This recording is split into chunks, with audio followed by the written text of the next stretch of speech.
Bonsoir et bonjour à ceux qui nous suivront en rediffusion. Mesdames, Messieurs, très heureuse de vous savoir encore une fois très nombreux en train d'attendre notre rendez-vous d'actualité, l'actualité africaine, l'actualité régionale mais aussi nationale. Au niveau africain, vous le savez, l'actualité reste dominée par la fin de différents mandats des différents chefs d'État. Dans le niveau national, l'actualité reste dominée par le dialogue national convoqué par le président de la République qui a promis la mise sur pied d'un comité préparatoire. Depuis là, on attend toujours. Peut-être que le problème d'inclusivité est l'une des raisons qui fait en sorte que la mise en place de ce comité préparatoire puisse encore une fois traîner. L'actualité reste dominée aussi par l'arrivée du secrétaire général des Nations Unies dernièrement, vous le savez. Finalement, nous allons parler du processus électoral qui pose problème aujourd'hui au pays. C'est d'ailleurs la raison principale du dialogue national. C'est long, le président de la République, Joseph Kabila. Mesdames, Messieurs, ce soir, nous recevons sur ce plateau Olivier Kamitatou. Bonsoir, Monsieur Kamitatou. Bonsoir, Madame Zibi. Bienvenue. Monsieur Kamitatou, vous êtes député national, vous êtes président de l'ARC, ancien ministre du Plan, vous êtes ancien président de l'Assemblée nationale pendant la transition, une période très très difficile, il faudrait le dire, un président du réseau libéral africain, vice-président du G7 chargé des relations extérieures. Le G7 hier était avec le président Kabila. Aujourd'hui, vous êtes dans l'opposition. Monsieur Kamitatou, qu'est-ce que cela vous fait d'être hier ami à Joseph Kabila, aujourd'hui presque son ennemi? Non, il n'y a pas d'ennemi en politique. Nous sommes devenus des adversaires politiques. Parce que nous avons effectivement insisté, le G7, ensemble, pour que le président de la République puisse nous donner, ouvrir un débat sur une question qui nous paraissait essentielle. C'était l'avenir du pays au regard du respect des dispositions de la Constitution, de la loi fondamentale, qui était le fruit d'un compromis forgé à la suite d'un dialogue intercongolais. Inutile de rappeler que 85% du peuple congolais a adopté par référendum cette constitution. Eh bien, nous avions adressé au président de la République à plusieurs reprises une demande, celle d'ouvrir à l'intérieur de la famille politique un vrai débat sur cette question essentielle qui était celle de son avenir, de l'avenir de sa famille politique, de l'avenir du pays, de sorte que nous puissions à la fois respecter les dispositions de la Constitution et à la fois tracer une perspective d'avenir. Le président de la République a refusé d'ouvrir ce débat, à telle enseigne d'ailleurs qu'il nous a révoqué, et cela a suscité des démissions en cascade au niveau des ministres membres du G7.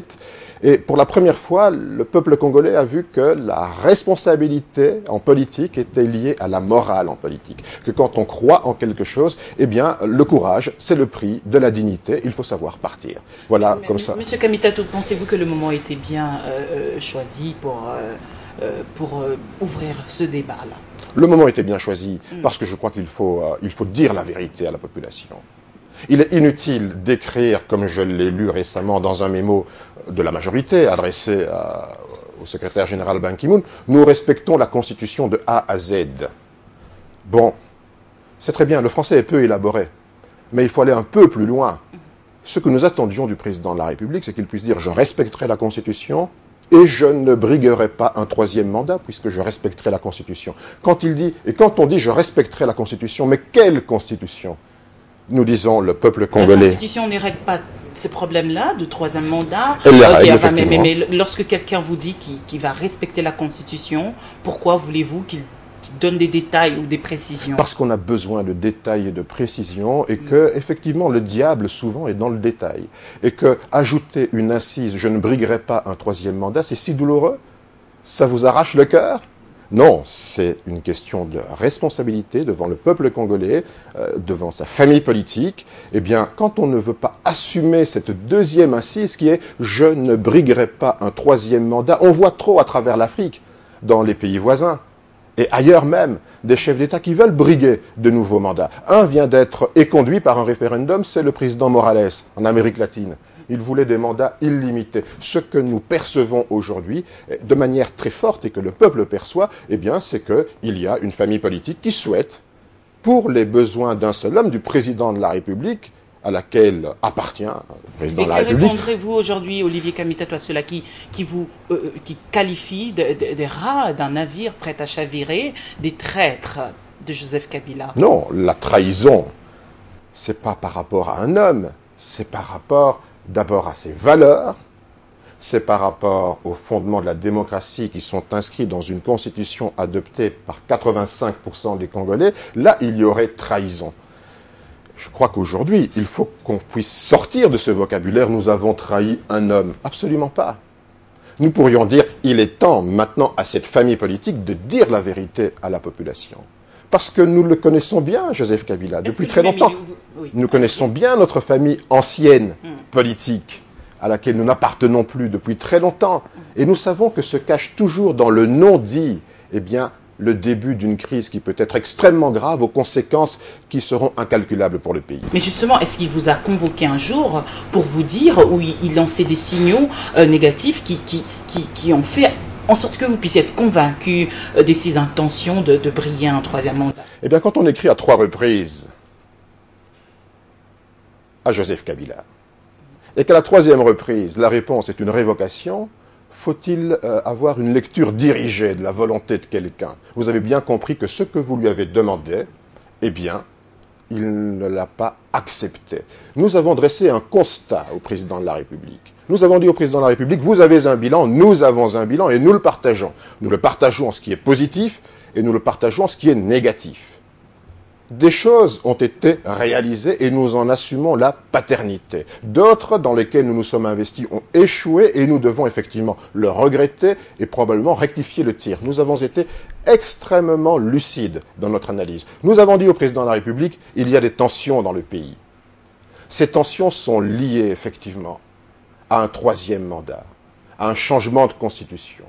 Et les velléités qui sont ressenties de changement de constitution, eh bien, la population les exprime à travers une très forte tension. Et dans le cadre politique, et ces tensions se sont exprimées de manière extrêmement forte lors de la journée Ville-Morte. Nous avons sérié tous ces points, tous les éléments qui montrent que tout est fait délibérément pour retarder ce processus. Et nous avons dit non, arrêtons cette politique, elle est dangereuse pour le pays. Il vaut mieux maintenant ouvrir le jeu, avoir un vrai débat et s'assumer librement. Voilà pourquoi nous disons attention, il est inutile d'avoir une déclaration quand les gestes qui sont posés illustrent bien une absence de volonté. Et aujourd'hui, on peut dire que tout le processus électoral est délibérément saboté. C'est presque un pléonasme de dire qu'on sabote délibérément parce que c'est une action qui est faite pour qu'on n'ait pas les élections. On va y arriver. Monsieur Kamitatou, aujourd'hui vous tombez dans l'opposition. C'est pas tout le monde qui vous fait confiance, il faudrait le dire. Hein. Pensez-vous que vous êtes prêt à mener votre action sur la défense de la Constitution jusqu'au bout? Ben, je suis d'abord prêt à la mener parce que cette Constitution, j'en suis un des rédacteurs, parmi les 500 députés de la transition. Et j'ai eu l'immense privilège à l'époque de diriger cette Assemblée. Donc, quelque part, c'est notre production. C'est ce que nous avons réfléchi et c'est sur ce quoi on s'est mis tous d'accord par un consensus très large. Certes, les députés de la transition n'étaient pas élus. Ils étaient désignés par leurs composantes et par leurs entités. Mais c'était des hommes de valeur qui gagnaient nettement moins que les députés élus aujourd'hui, mais qui avaient un engagement personnel pour quitter le conflit et pour arriver à donner un nouvel ordre politique des élections et des institutions démocratiques. Voilà pourquoi, quand vous dites « est-ce que je suis prêt à m'engager ?» Eh bien, comme 80% des Congolais, on l'a vu lors de la journée Ville-Morte, je suis prêt à m'engager. Et je suis doublement prêt parce que, quelque part, j'en ai la responsabilité, tout comme ceux qui ont adopté cette Constitution et ceux qui, par référendum, l'ont avalisée. Contrairement à ceux-là qui pensent que vous êtes des infiltrés aujourd'hui dans l'opposition. Non, je crois qu'il y a là une cohérence. Il y a une cohérence dans l'action politique depuis 10 ans. Cette Constitution a 10 ans. Elle est le fruit d'un énorme compromis. Un compromis que certains qualifient d'historique.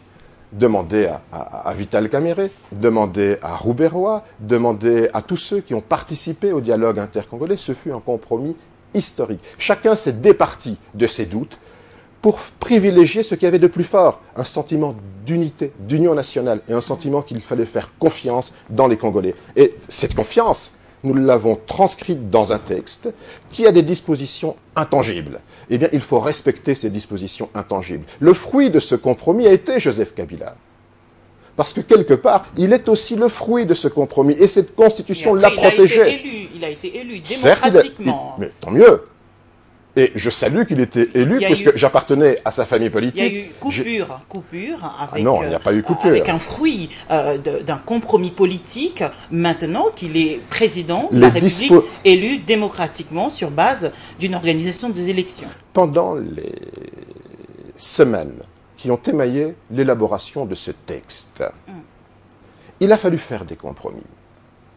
Il a fallu faire des compromis pour que tout le monde participe au jeu électoral. Certains n'en avaient pas les qualités.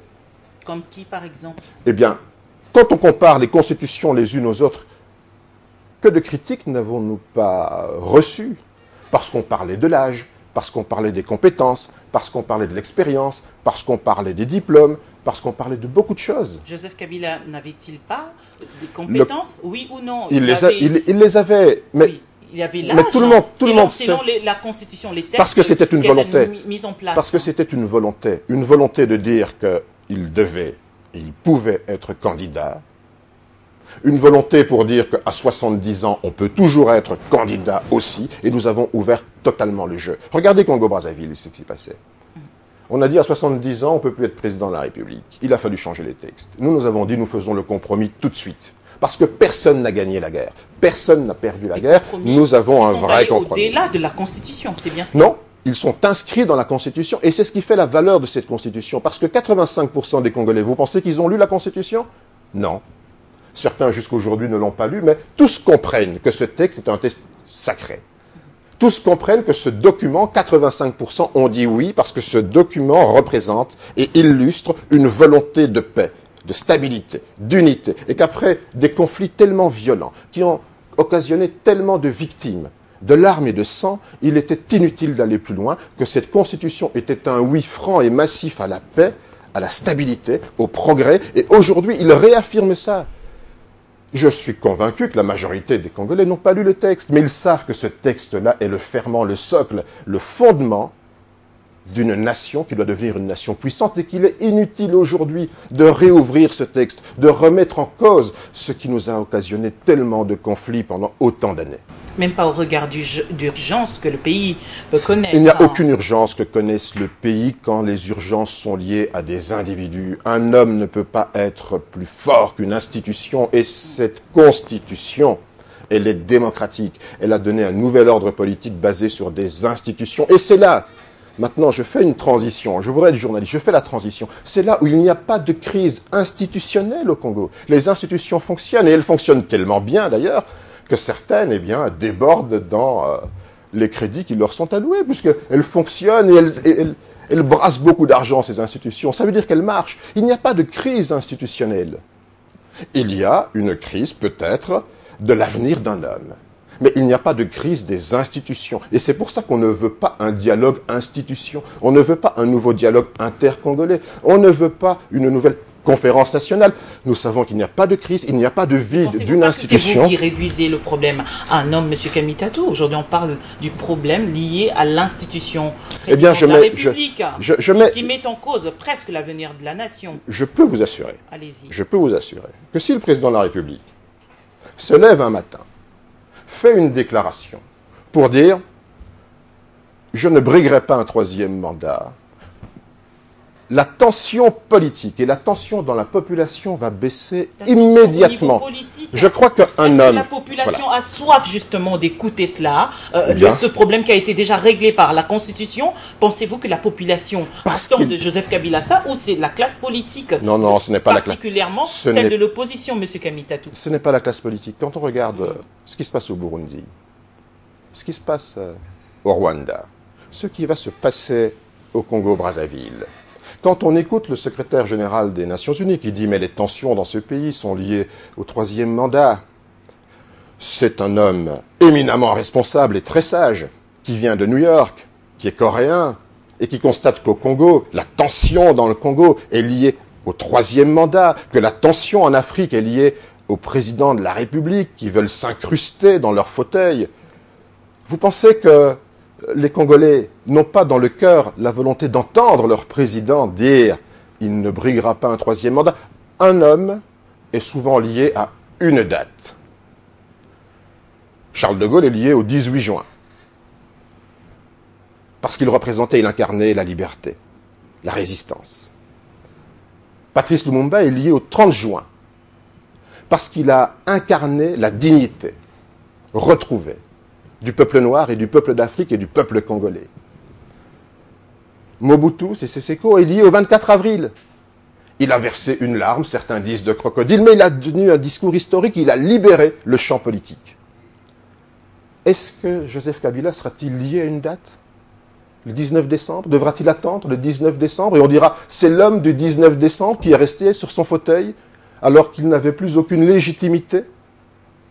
Nous disons qu'un homme doit être responsable, surtout quand il devient une institution. Et Joseph Kabila n'est pas un homme.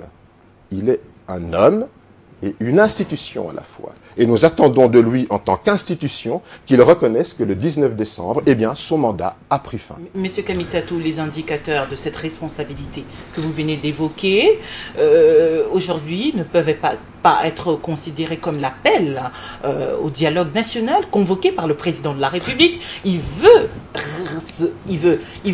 rectifier les tirs du passé, c'est-à-dire l'organisation des élections en 2006, qui a abouti sur ce que vous savez. En 2011, c'était catastrophique, vous le savez. Et aujourd'hui, il pose le problème et il le dit clairement qu'il faudrait aller aux élections apaisées.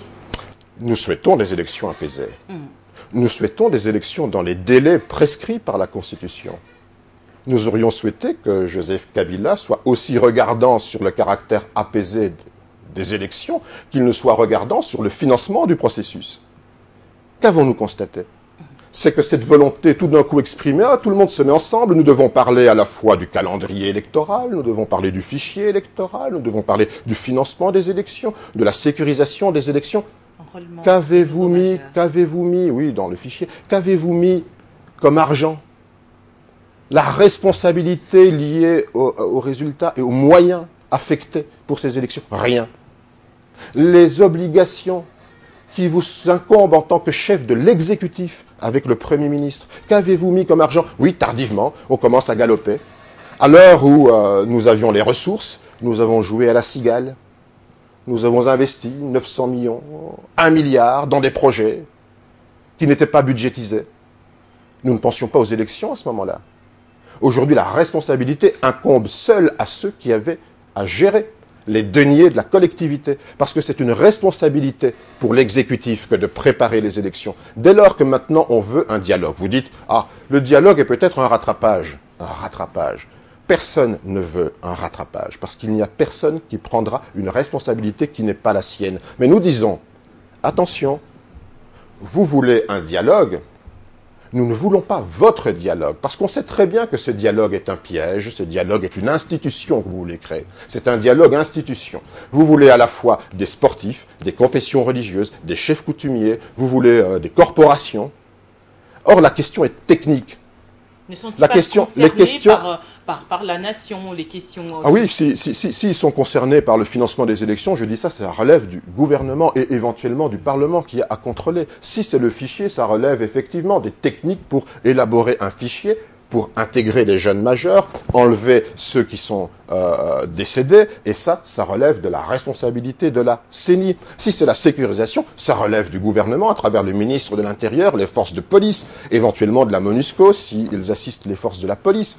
Tous ces éléments, eh bien, relèvent des attributions des institutions qui fonctionnent. Elles ne relèvent pas d'un corps qu'il faudrait créer pour les besoins de la cause. Monsieur Kamitatou, vous venez d'affirmer que la responsabilité incombe au président de la République en tant que chef d'exécutif. Ne pensez-vous pas que la responsabilité vous incombe aussi, vous, en tant que classe politique aujourd'hui qui devait être en coalition avec la réalité qui s'impose aujourd'hui? La réalité qui s'impose aujourd'hui est une réalité qui a été créée délibérément. Mais vous devez l'accepter puisque ça reste une réalité, n'est-ce pas? Alors nous disons, bon, quelqu'un a saboté le processus, mais venez réparer. Venez réparer avec nous. Parce que nous avons saboté délibérément, mais nous vous associons à la réparation. Et ça prendra combien de temps? Oh, 18 mois. Mais vous savez, si on n'est pas d'accord, on pourrait peut-être même faire un référendum, parce que l'ouverture de la session parlementaire, Nous verrons la responsabilité de l'Assemblée nationale. Si est déposé ce texte sur le référendum, nous saurons alors que nous étions, oui, parce qu'on nous a mis dans une impasse. On a créé les conditions d'une impasse, de ne pas respecter les délais de la Constitution, et donc on a trahi. Là, le mot trahison prend tout son sens, Madame Zimbi. Le mot trahison par rapport aux devoirs qui vous sont assignés dans un texte, par rapport aux délais qui seront prescrits, et nous disons, il est temps, il est grand temps, tous ensemble, au niveau de l'opposition, et là, il n'y a aucun différent. Il est grand temps d'accélérer le fichier électoral, en tout cas l'enrôlement des jeunes gens, qui peut être fait en 4 ou 5 mois. Il est encore temps. Vous avez suivi le président oui, nous avons suivi, et je pense qu'il a largement outrepassé son rôle, parce qu'il sait très bien que dans le calendrier électoral que lui-même a confectionné avec l'abbé Malou Malou, parce qu'il était partie prenante.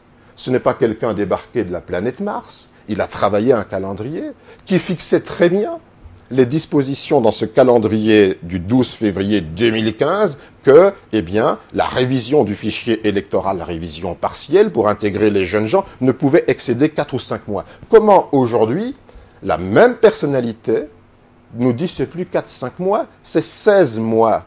Ça veut dire que soit il est frappé d'amnésie, soit il est devenu et il a prêté allégeance à une famille politique qui ne veut pas les élections aujourd'hui. Monsieur Kamita, tout seul, les discours ne suffit pas. Vous le savez, oui. C'est le président de l'institution organisatrice des élections qui l'affirme. Qu'est-ce que vous allez faire? Eh bien, tout comme je crois qu'il a reçu récemment nos amis de la Dynamique qui lui ont posé la question, qui lui ont déposé un mémo, qui l'ont rappelé à ses responsabilités, à son devoir, nous tous, et le peuple congolais également, qui s'est déjà exprimé de manière extrêmement forte en janvier 2015, en disant « Attention, ne nous menez pas en bateau. Nous savons que vous voulez confondre recensement et fichier électoral, et nous sommes contre cela. Nous n'avons pas besoin d'une identification des nationaux, nous avons besoin simplement que ce fichier nous permette d'aller aux élections. » Et la même personne qui était chargé adjoint... Qui était, entre guillemets, qui serait manipulé par, je dis bien serait manipulé par quelques politiques, par des politiques de l'opposition. Il faut avoir grande conviction pour dire à quelqu'un, affronter les armes, accepter de mourir pour une manipulation. Quelle manipulation? Non, il y a un rejet.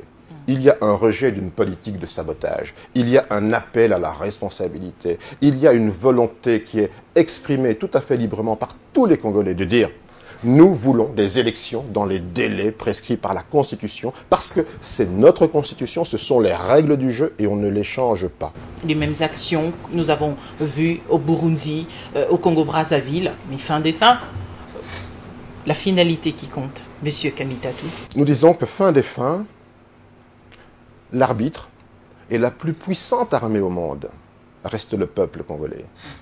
Et il va s'exprimer. Il a commencé à s'exprimer en janvier 2015 avec nos martyrs. Il a continué à s'exprimer à travers la journée Ville morte. Et c'est l'occasion pour moi de saluer l'engagement des jeunes gens de Lucha. Imaginez-vous que le secrétaire général des Nations Unies, qui est l'homme qui incarne la paix dans le monde, qui est l'homme qui incarne le respect des droits de l'homme, des droits fondamentaux. Quand il foule le sol congolais, c'est à cet instant que la justice congolaise frappe les jeunes gens de Lucha pour le seul fait d'avoir réclamé la liberté. Vous ne pensez pas qu'il y a là autre chose que ce que vous voulez prêter d'une manipulation de jeunes gens? Vous ne pensez pas qu'il y a là un vrai changement? Parce que, en soi, construire l'avenir, c'est se donner entièrement au présent. Et quand ce sont des jeunes qui se donnent entièrement au présent, parce qu'ils veulent construire leur avenir. J'ai une fille, elle est née le 17 mai 97, le jour où Laurent Désiré Kabila a pris le pouvoir. Elle va avoir 19 ans dans quelques semaines.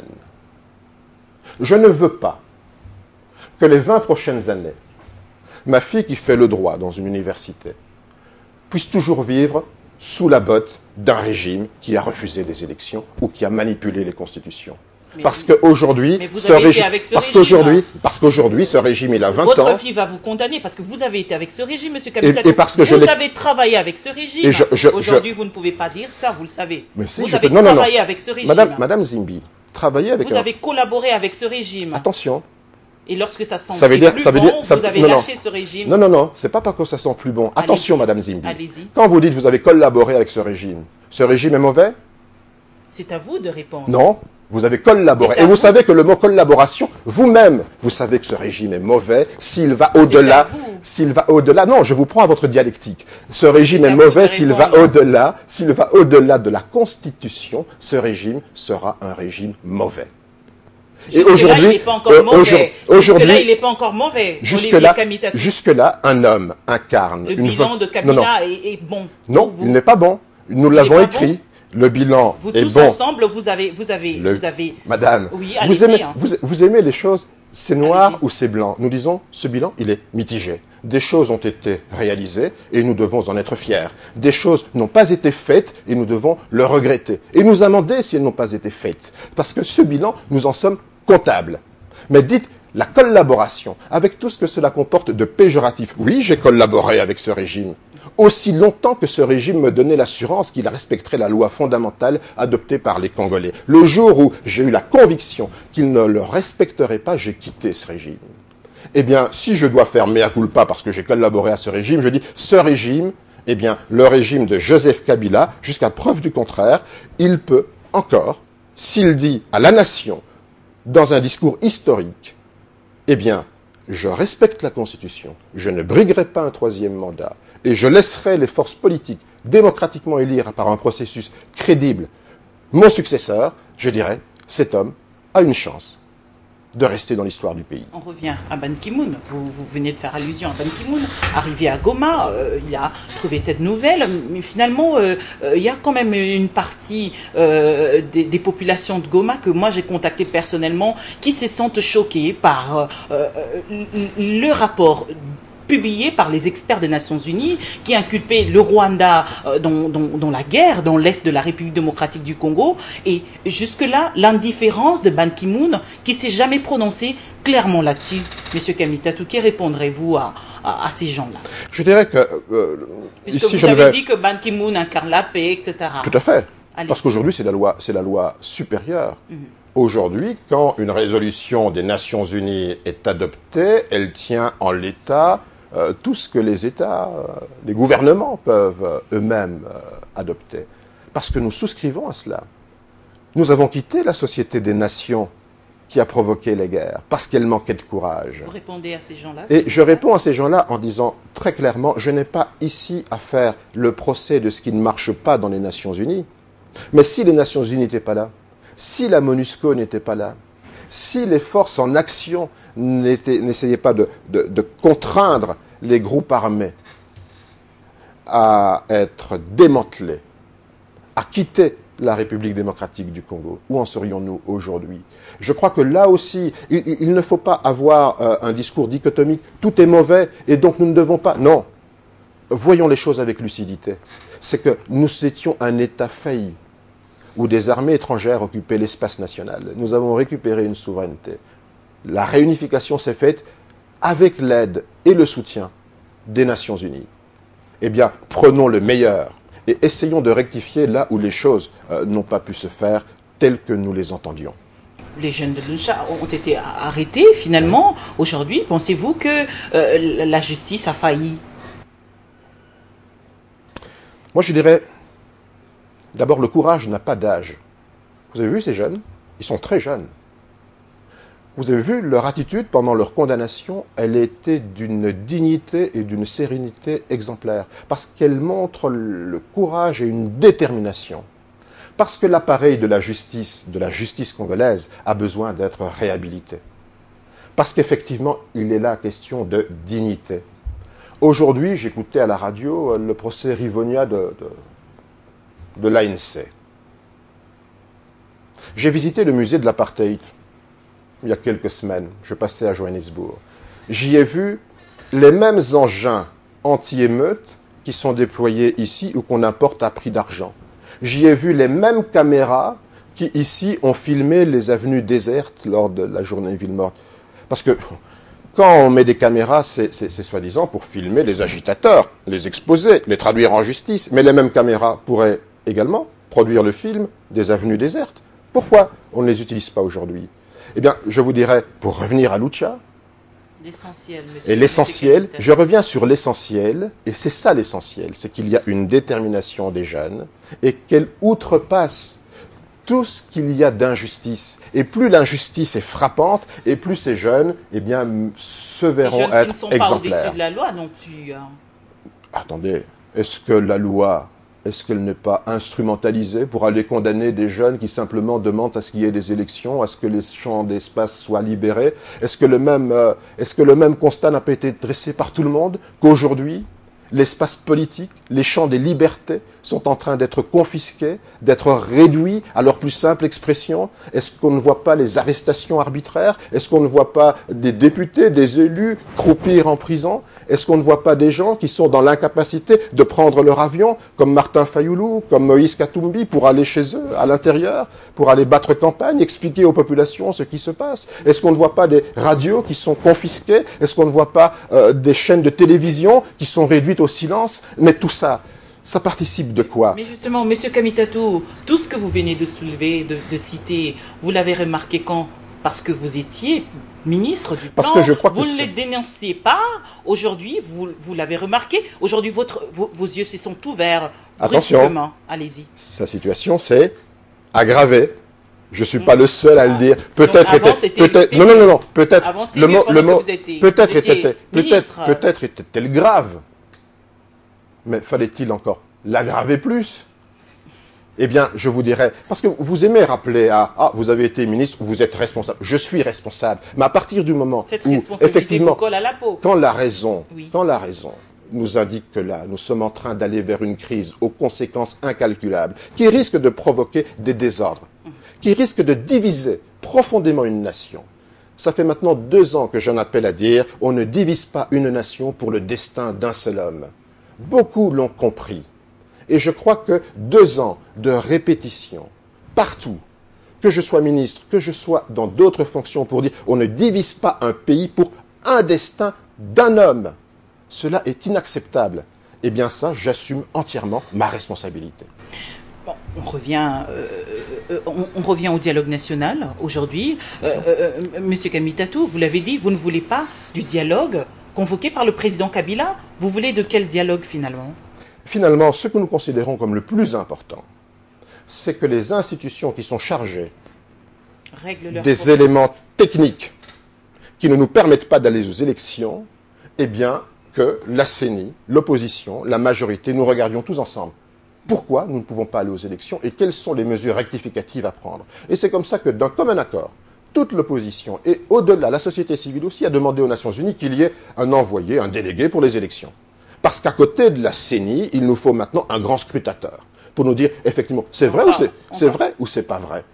En 2004, avant les élections du référendum de 2005 et des élections de 2006, le mandat de la MONUC à l'époque a été élargi aux questions électorales. Eh bien, nous souhaitons, puisque dans quelques semaines, au mois de mars, les Nations Unies, Conseil de sécurité, va examiner le mandat de la MONUSCO, nous espérons et nous demandons que ce mandat soit élargi aux questions électorales, de monitoring, de logistique, et que finalement nous ayons plus d'experts internationaux, et que nous ayons, pourquoi pas, un délégué ou un envoyé pour les élections en République démocratique du Congo. Parce que nous ne voulons pas. Vous ne pouvez pas régler le problème. Parce que nous savons que la CENI a prêté allégeance à une famille politique, qu'elle n'est plus impartiale et qu'elle n'est ni équitable et que ce qu'elle fait est hautement suspect. Et donc nous disons, eh bien nous prendrons un arbitre parce que c'est une question technique. Ce n'est pas une question politique à ce jour. La lettre conjointe de l'Union africaine, les Nations Unies et l'OIF, vous l'avez lu,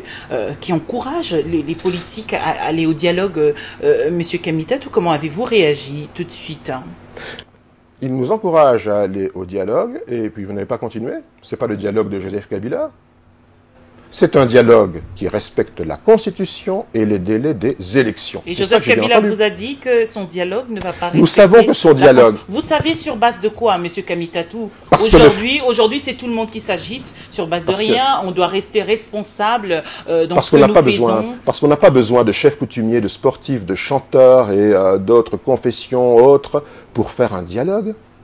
Parce qu'en réalité, ce que nous voulons, c'est élaguer ces questions qui sont éminemment techniques. On a besoin de qui? On a besoin de ceux qui sont en charge de ces questions techniques et de ceux qui en ont la responsabilité en termes de contrôle. Ça veut dire d'une majorité et d'une opposition.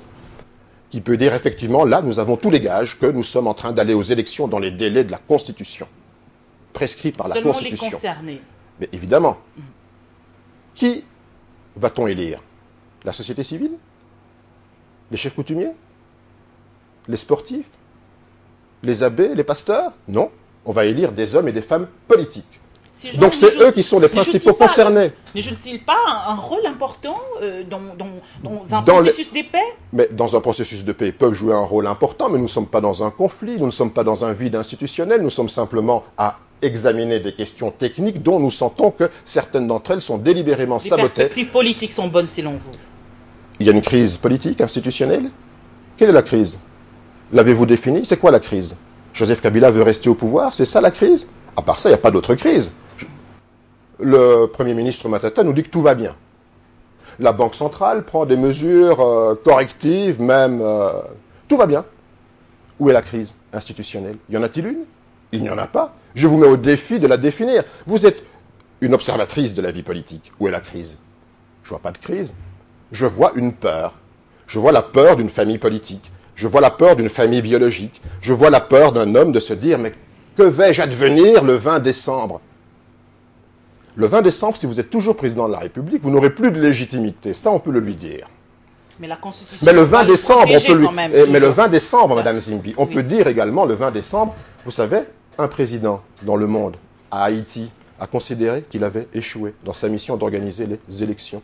Qu'a-t-il fait courageusement? Eh bien, il a fait acte de courage et de responsabilité. Il a dit « j'ai échoué ». Et l'échec, j'en porte la responsabilité.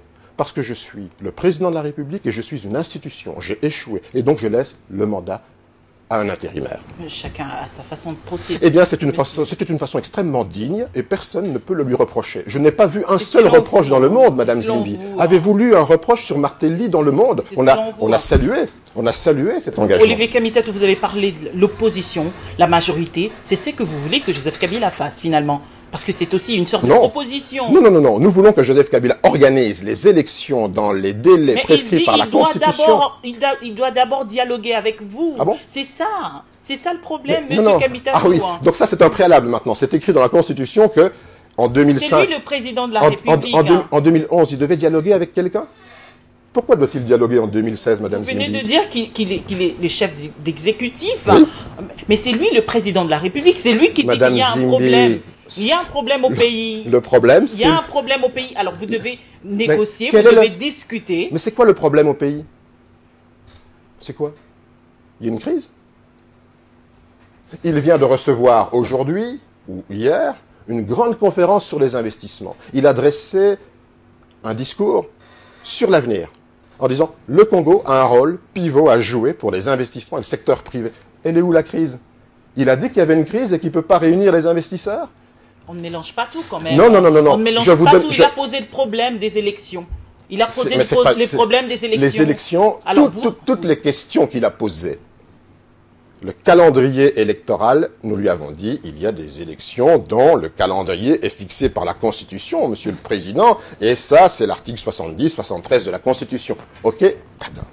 Il a fixé le fichier électoral. Le fichier électoral, la question a déjà été résolue par la CENI dans son calendrier du 12 février 2015, puisque la révision d'un fichier partiel, c'est 4 à 5 mois, et l'OIF l'a rappelé dans une mission des experts il y a 1 mois et demi, je crois. Il fixe la question du financement. Nous disons la question du financement. Monsieur Matata, dont la stabilité macroéconomique, les résultats sont salués par le monde entier, doit avoir assez d'argent pour financer les élections. La sécurisation, ce ne sont pas des questions qui posent une crise institutionnelle dans le pays. Apparemment, vous êtes ceux-là qui attendent que la légitimité du président Kabila puisse tomber après le 20 décembre pour aller dialoguer. Non, finalement, vous attendez pour que vous puissiez avoir... oui, allez-y. Hein. Absolument pas. Absolument pas, parce que personne ne veut une crise aux conséquences dramatiques.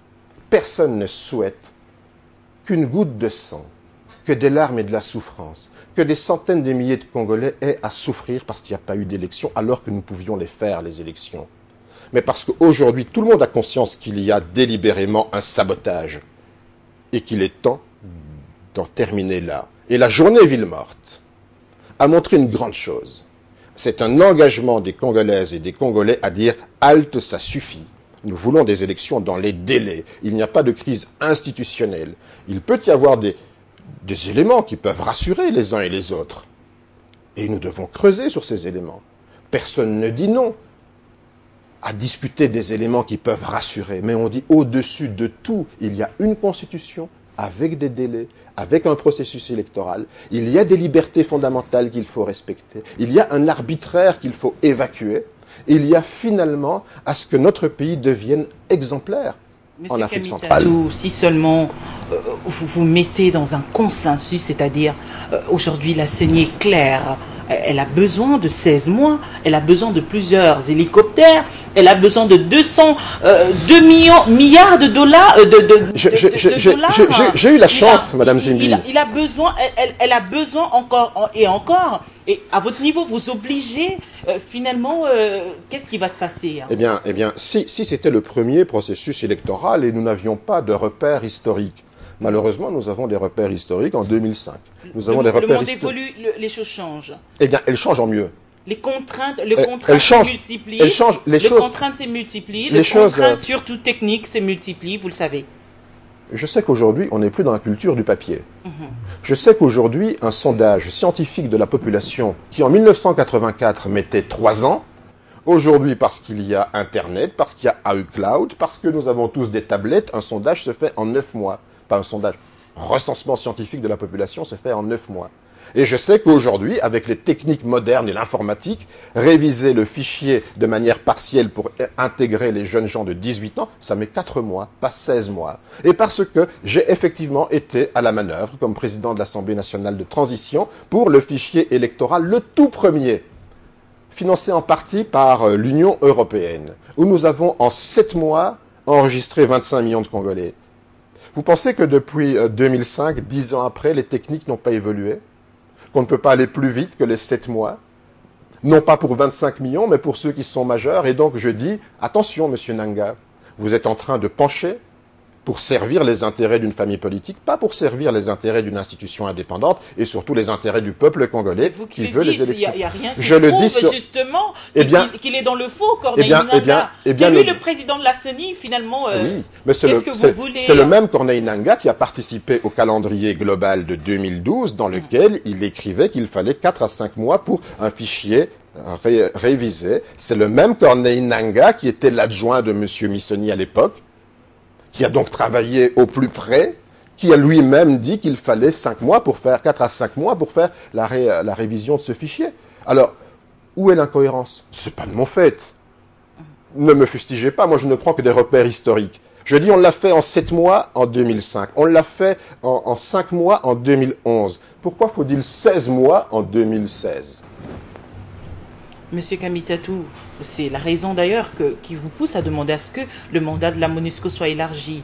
Oui, au lieu qu'il s'arrête au 21 mars. Ça y participe effectivement. Nous avons des doutes sur l'impartialité. Parlons du 21 mars, vous le savez, le procès Bemba, le verdict sera rendu le 21 mars. Un mot là-dessus, puisque c'était votre allié d'hier. Le dossier est toujours pendant puisque le verdict n'a pas été prononcé. Je peux dire une chose, c'est quand même long, 8 ans. C'est très long. Et finalement, je ne parlerai pas du dossier, je parlerai du cas humain. 8 ans en prison sans avoir été jugé. C'est très long. Et on peut se dire que cela va considérablement changer dans le paysage quand le prononcé du verdict aura eu lieu. Quelque chose changera en République démocratique du Congo. Je prends date aujourd'hui. Que Jean-Pierre Bemba soit condamné ou qu'il ne le soit pas, mais quelque chose fondamentalement changera dans le rapport de la classe politique et dans les rapports de force. Oui, donc c'est beaucoup. Vous partagez le point de vue des chefs d'État africains qui se sont réunis à Addis Abeba pour mettre en cause justement les différentes procédures menées par la Cour pénale internationale. En tant que président du réseau libéral africain, j'ai la chance de présider une organisation où il y a 47 partis politiques, dont le parti politique du président Ouattara, le parti du président Macky Sall.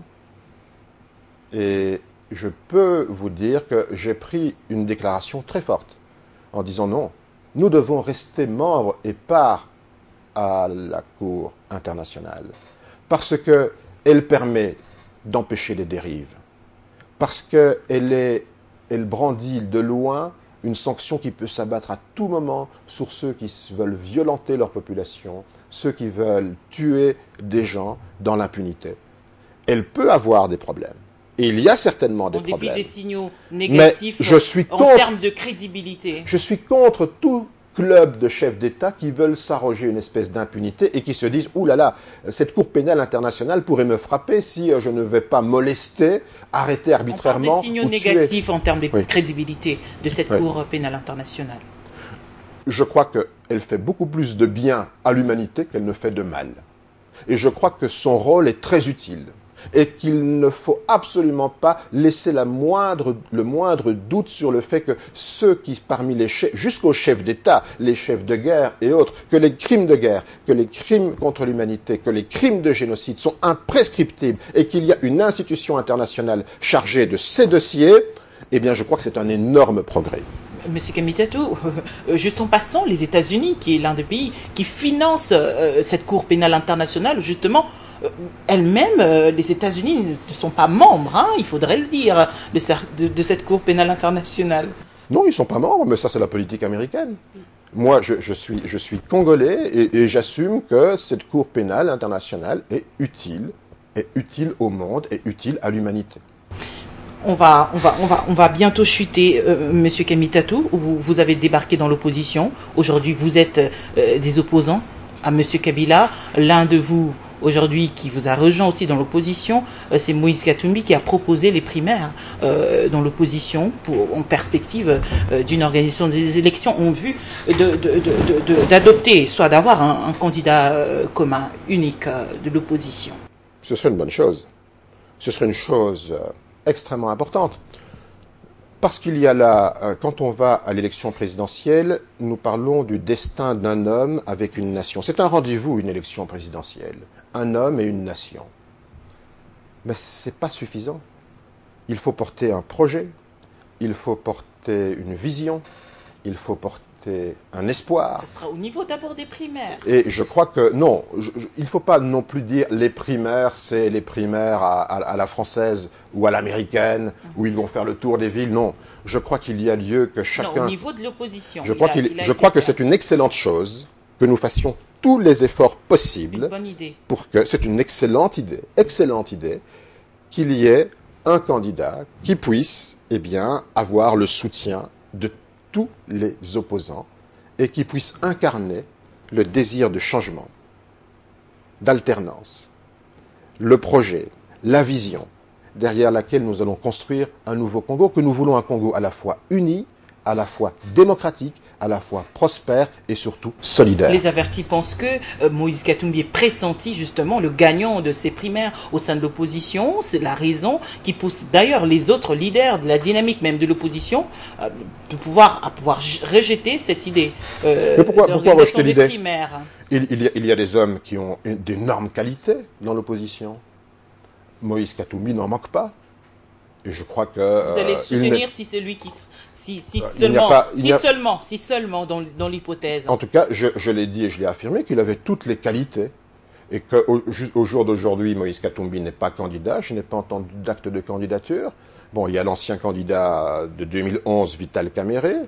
il y a le parti SID qui a dit qu'il y aura un candidat, peut-être Martin Fayoulou, d'autres qui peut-être vont émerger. Mais nous, au niveau du G7, nous avons dit qu'il y aurait un seul candidat du G7.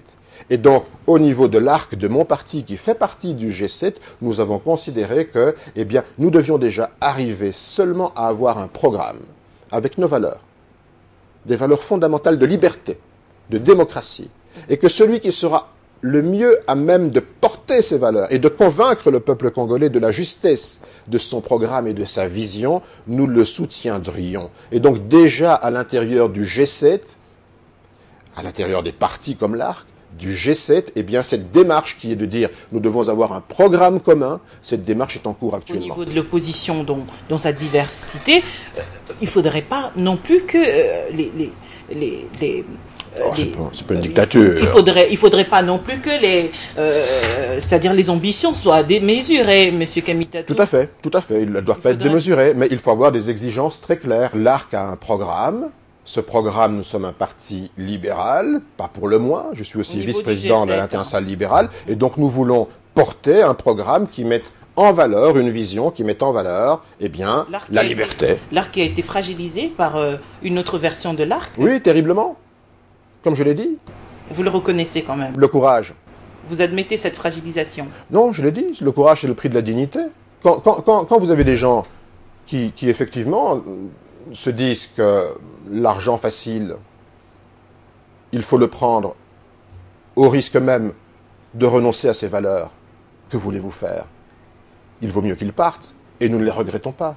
Nous disons, il faut faire la politique avec des gens qui ont des convictions, qui ont des valeurs, et qui peuvent les professer, et qui peuvent convaincre le peuple congolais. Monsieur Kamitatou, on va conclure, vous allez regarder la caméra. En perspective, comment voyez-vous la date du 1er janvier 2017? Le 1er janvier 2017. Eh bien, j'espère que le 1er janvier 2017, eh bien, il y aura une grande espérance qui se sera levée en République démocratique du Congo. L'espérance ne dit pas que c'est l'espoir qui est en marche. Ça veut dire que nous aurons un chef d'État qui sera élu, qui aura été élu de manière démocratique, dans un processus crédible, et qui aura pu convaincre toutes les Congolaises et tous les Congolais de la justesse de sa vision. Une vision d'avenir. Parce que nous sommes une nation jeune, une nation puissante, et que nous avons besoin de nous retrouver, de recréer les conditions d'un pacte républicain qui conduise à plus de stabilité. Parce que nous avons besoin d'une république qui soit solidaire, et que personne ne soit laissé au bord de la route. Pendant les 10 dernières années, il y a eu un régime. Il doit, au terme de la Constitution, laisser place maintenant à une élection démocratique. Eh bien, nous devons nous assumer, aller dans cette élection sans peur. Parce que de cette élection, eh bien, l'espoir sera là pour un avenir meilleur pour tous les Congolais. Et si le 1er janvier 2017, nous sommes toujours, c'est-à-dire la République démocratique du Congo, est toujours sous la gestion de Joseph Kabila, qu'est-ce qui va arriver? Vous regardez la caméra. Eh bien, je dirais que si Joseph Kabila est toujours président en 2017, eh bien, sa légitimité, elle aura effectivement laissé place à un président qui ne reposera que sur la seule légalité d'un article qui dit qu'il reste en fonction, il resterait en fonction jusqu'à l'installation effective d'un nouveau président élu qu'il aurait lui-même saboté délibérément. Cela est inacceptable. Et donc, à partir de là, nous disons qu'il y aura un président intérimaire qui aura été choisi librement par la classe politique pour gérer pendant la petite période. Mais selon quel article de la Constitution? Parce que là, nous aurons fait actionner l'article 64 de la Constitution qui dispose qu'on ne peut pas conserver le pouvoir contre la volonté du peuple congolais. Vous n'allez pas mettre en confrontation l'article 64 à l'article 70, Monsieur Kamitatou? Parce que l'article 64 existe, n'existe-t-il pas? Et l'article 70 et le 64 n'est pas de... Madame Zimbi, l'article 64 n'est pas le lieu du débat, mais il n'est pas le lieu de l'interprétation de la Cour constitutionnelle. C'est l'interprétation que chaque Congolaise et chaque Congolais font du devoir qui leur est assigné, de ne jamais accepter de leur vie qu'on leur confisque leur droit le plus essentiel, qui est de choisir l'homme qui va diriger le pays. Merci Olivier Kamitatou d'avoir répondu à notre invitation. Je vous remercie, madame. À vous également, mesdames, messieurs, un grand merci. Je sais que vous avez été très, très nombreux à pouvoir nous suivre.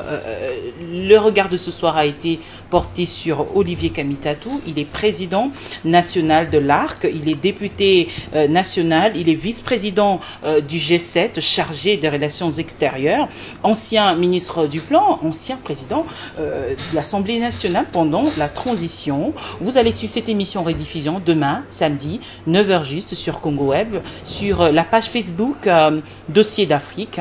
D'ici là, portez-vous bien. Je vous retrouve vendredi prochain. Ça sera avec le même plaisir, si Dieu le veut. À très bientôt. Bonsoir.